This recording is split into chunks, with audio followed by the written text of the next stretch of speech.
গল্পের শুরুতেই দেখা যাবে রাঙা তার যমজ বোনকে বলছে, শোন, তোর যখন খাবার সময়টা হবে তুই তখন গিয়ে খেয়ে আসবি, তোর কারো সাথে কোনো কথা বলতে হবে না।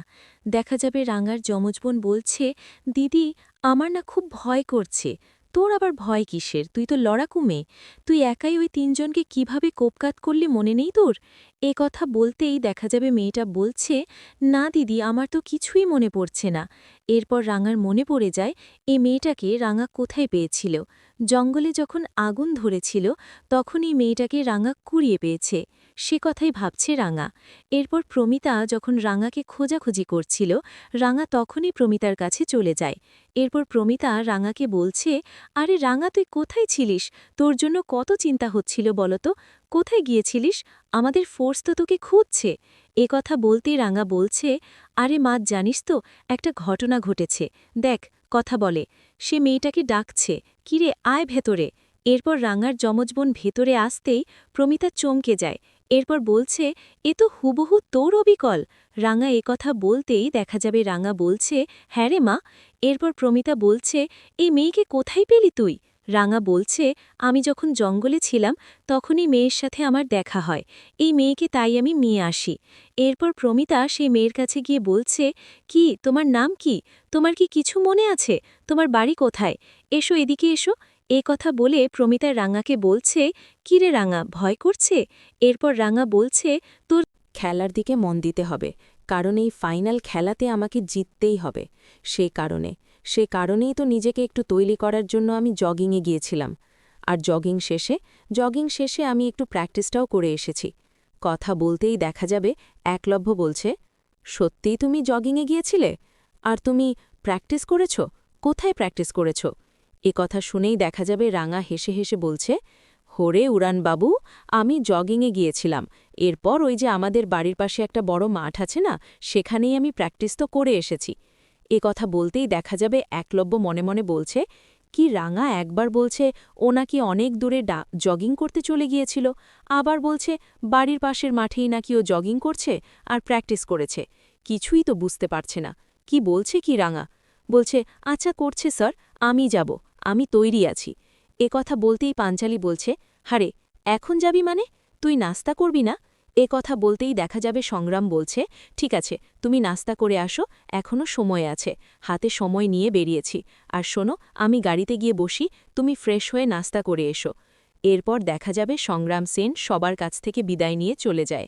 এদিকে দেখা যায় রাঙা পাঞ্চালিকে বলছে, ঠিক আছে দিদিভাই, আমি ফ্রেশড হয়ে আছি। এ কথা বলে রাঙা উপরে চলে যায়। এরপরে দরজা দিয়ে আসে বৃন্দাকে দেখে নেয় পাঞ্চালি বৃন্দাকে দেখে বলছে, বাবা, বড় বৌদি, তুমি কোথায় গিয়েছিলে? তুমি কি রাঙাকে ফলো করতে গিয়েছিলে নাকি? এ কথা বলতেই দেখা যাবে বৃন্দা চমকে যায়। পাঞ্চালিকে বলছে, আমি কার পিছনে গিয়েছিলাম? এরপর দেখা যাবে পাঞ্চালি বলছে, ওই তো, রাঙা জগিং গিয়েছিল, তুমি নিশ্চয়ই ওর পিছু পিছু গিয়েছিলে, যে কোথায় যাচ্ছে কি করছে সেগুলো নজর রাখতে। এ কথা বলতে বৃন্দা বলছে, আরে না পাঞ্চালি, আমি রহস্য উদ্ঘাটন করতে গিয়েছিলাম। এই কথা শুনেই তো ভীষণ চমকে যায় পাঞ্চালি, একলব্য আর ময়না। এরপর দেখা যাবে ময়না গিয়ে বৃন্দাকে বলছে, হ্যাঁ গো দিদিভাই, তুমি কি গোয়েন্দা হয়ে গেলে নাকি? গোয়েন্দাদের মতো তুমি রহস্য উদ্ঘাটন করবে, আমরা টিভিতে যেমন দেখি? এ কথা বলতেই দেখা যাবে বৃন্দা বলছে, তুইও না ময়না, আমি গোয়েন্দা না, তবে আমি বুঝতে পারছি খুব বড় একটা কিছু ঘটবে, আর আমি সেটাই লক্ষ্য রাখার চেষ্টা করছি, যে কোথায় কি হতে পারে। এ কথাই বলছে বৃন্দা। এরপর পাঞ্চালি বলছে, ও, সেটা কি রাঙামতির পিছনে নাকি? রাঙামতির পিছু ঘুরলেই তুমি বুঝে যাবে কি ঘটতে পারে। এ কথা বলতেই বৃন্দা মুখটা শুকিয়ে নেয়। এরপর চলে যায় সেখান থেকে। এদিকে পাঞ্চালি মনে মনে বলছে, রাঙা কি জানে বড় বৌদি যে রাঙাকে ফলো করছে? আমার মনে হচ্ছে বড় বৌদি রাঙাকে ফলো করতেই গেছে, কিন্তু রাঙা কি জানে? এ কথাই ভাবছে পাঞ্চালি। এদিকে দেখা যাবে প্রমিতা রাঙাকে নিজের ঘরে এনে দরজাটা আটকে দেয়। এরপর প্রমিতা রাঙাকে বলছে, হ্যাঁ রে রাঙা, সবটা খুলে বলতো। এরপর রাঙা বলছে, মা, আমি তোকে সবটা বলবো, আগে আগে প্র্যাকটিস তো করে আসি। এ কথা বলতে প্রমিতা বলছে, হ্যাঁ, প্র্যাকটিসে যাবি, কিন্তু তুই ওকে ডাক্তারের কাছে কেন নিয়ে যেতে বললি? মেয়েটা ঠিক আছে তো?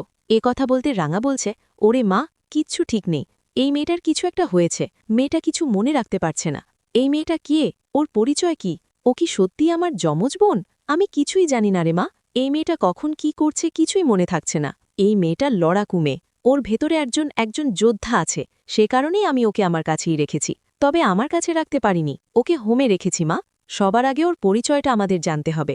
ও কি সত্যি আমার যমজ বোন নাকি অন্য কেউ? প্রমিতা বলছে, হ্যাঁ হ্যাঁ রাঙা, আমরা এই সব কিছুর রহস্য উদ্ঘাটন করব, কিন্তু তোকে আগে ভালো করে মন দিয়ে খেলাটুকু খেলতে হবে।